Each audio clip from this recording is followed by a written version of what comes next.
सोनामुखी, हरड़, मुलेठी जैसी अनेक जड़ी बूटियां और हजारों वर्षों का प्राचीन आयुर्वेदिक ज्ञान इस एक बोतल में समाया हुआ है। कायम टैबलेट, आपकी खुशियों का साथी। अगर वजीर आजम का एयरक्राफ्ट मीडियर में होता और इस तरह का हमला होता तो फिर इसका जिम्मेदार कौन होते?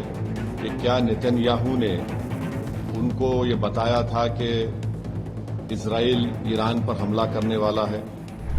ईरान पर इजराइल के हमले को लेकर विपक्ष की ओर से प्रधानमंत्री नरेंद्र मोदी पर सवाल दागे जा रहे हैं। इस बीच अब एआईएमआईएम के चीफ असदुद्दीन ओवैसी ने भी इजराइल की ओर से हमले को लेकर भारत को जानकारी देने को लेकर प्रधानमंत्री मोदी पर सवाल उठा दिए। ओवैसी का हमले के दौरान पीएम मोदी के एयरक्राफ्ट के आसमान में होने और पीएम मोदी के दौरे को लेकर भी सवाल उठाया गया। असदुद्दीन ओवैसी ने इजराइल की ओर से ईरान के खिलाफ प्रिवेंटिव मिसाइल हमला करने पर कहा, अगर प्रधानमंत्री का एयरक्राफ्ट हवा में होता और ऐसा हमला होता तो कौन जिम्मेदार होता? पीएम को देश को बताना चाहिए कि क्या नेतन्याहू ने उन्हें बताया था कि इजराइल ईरान पर हमला करने वाला है? अगर उन्होंने ऐसा किया था तो प्रधानमंत्री को तुरंत अपना दौरा खत्म करके देश लौट जाना चाहिए था। ओवैसी ने कहा कि अगर इजराइल ने हमें यह नहीं बताया कि वो अमेरिका के साथ मिलकर ईरान पर हमला कर रहा है तो इजराइल ने भी हमें धोखा दिया है। उन्होंने प्रधानमंत्री के दौरे का इस्तेमाल ईरान पर हमला करने और गाजा में फलस्तीनियों के खिलाफ किए गए नरसंहार को छिपाने के लिए किया। इससे यह संदेश जाएगा कि भारत इजराइल के साथ है और ईरान के साथ नहीं। इस हमले से भारत को आखिर क्या हासिल हो रहा है?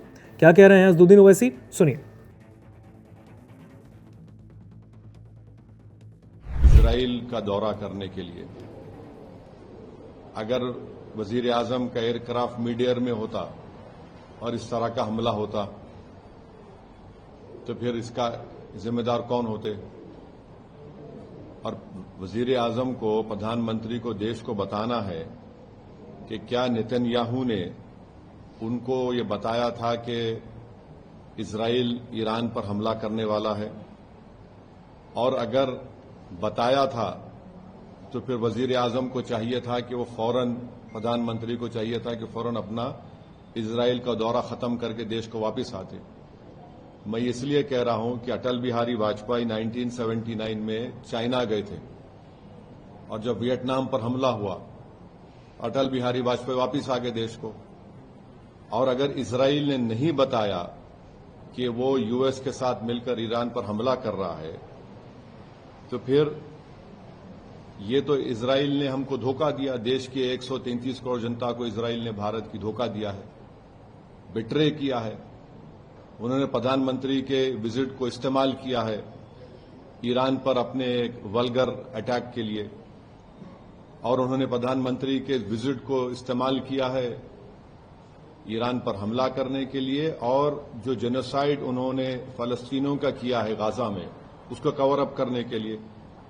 और तीसरा, उसमें मैसेज ये जाएगा कि भारत ईरान के साथ नहीं खड़ा है, भारत इजराइल के साथ खड़ा है। और भारत को क्या हासिल हो रहा है इस हमले से, बताइए? कुछ फायदा हुआ भारत को इस हमले से? छठी बात यह है कि 10 मिलियन भारत के नागरिक गल्फ कंट्रीज में रहते हैं। 10 मिलियन। उन आम उस देश के आम नागरिक पर क्या मैसेज जाएगा कि प्रधानमंत्री मोदी के विजिट के खत्म होने के फौरन बाद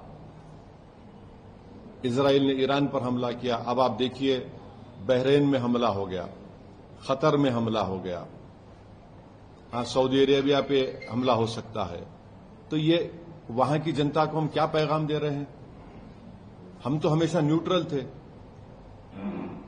देश के प्रधानमंत्री को और बीजेपी को समझना चाहिए कि हमारी 80 साल की जो लेगेसी थी कि हम न्यूट्रल थे इस मामले में, आज उसका क्या हो गया बताइए?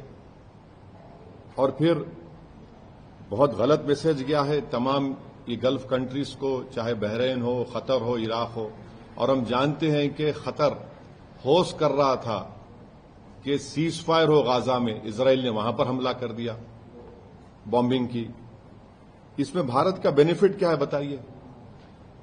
और प्रधानमंत्री के साथ जो आपकी बरादरी मीडिया के लोग गए थे कवर करने के लिए, वो भी फंसे हुए इजराइल में। अब उनका क्या होगा? तो ये जो, और लार्जर पॉइंट ये है कि यूएस पे अब कौन भरोसा करेगा? आप बातचीत भी कर रहे और हमला भी कर दे रहे आप।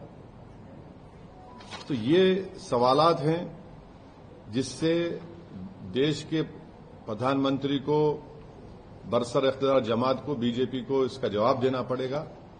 और बड़ी अफसोस की बात है कि प्रधानमंत्री इजराइल को चले गए, फिर उनको वहां पर उनकी नेसेट में, पार्लियामेंट में एक अवार्ड भी दे दिया गया, और प्रधानमंत्री के वजीर आजम की मौजूदगी में वहां के अपोजिशन ने वॉकआउट भी कर दिया। इजराइल ने नरेंद्र मोदी के इस विजिट को इस्तेमाल किया हमला करने के लिए और दुनिया को बताने के लिए कि भारत उनके साथ खड़ा हुआ है, बल्कि ये बेट्रेयल है। हम पूछना चाह रहे हैं बीजेपी और देश के प्रधानमंत्री और उनके सरकार से कि क्या नेतन्याहू ने हमको बताया था प्रधानमंत्री को? अगर बताया तो प्रधानमंत्री को निकल के आ जाना चाहिए, जिस तरह वाजपेयी ने किया था 79 में। और अगर नहीं बताया तो फिर इजराइल ने इस्तेमाल किया हम लोगों को। ये बड़ी तकलीफदेह बात है। तो ये मुझे अब तक इसी पर यही कहना है। हम उम्मीद करते हैं कि जो 50,000 अभी भी भारत के नागरिक ईरान में है और 10,000 इजराइल में है, उनको वापस लाया जाए। सिर्फ एडवाइजर इशू कर दिया आप बताइए, प्रधानमंत्री गए हैं वहां, 10,000 अभी भारत के नागरिक इजराइल में है, 50,000 अभी ईरान में है, 10 मिलियन पूरे जीसीसी कंट्रीज में है। किसको नुकसान होगा बताइए इससे? ये हमारे 10 मिलियन भारत के नागरिक अपने गाढ़े खून पसीने की कमाई भारत को भी जाते हैं फॉरेन एक्सचेंज के तौर पर। नेशनल इंटरेस्ट क्या सर्व हमारा बताइए प्रधानमंत्री के जाने के बाद? ये हमारे सवालात हैं। Thank you very much.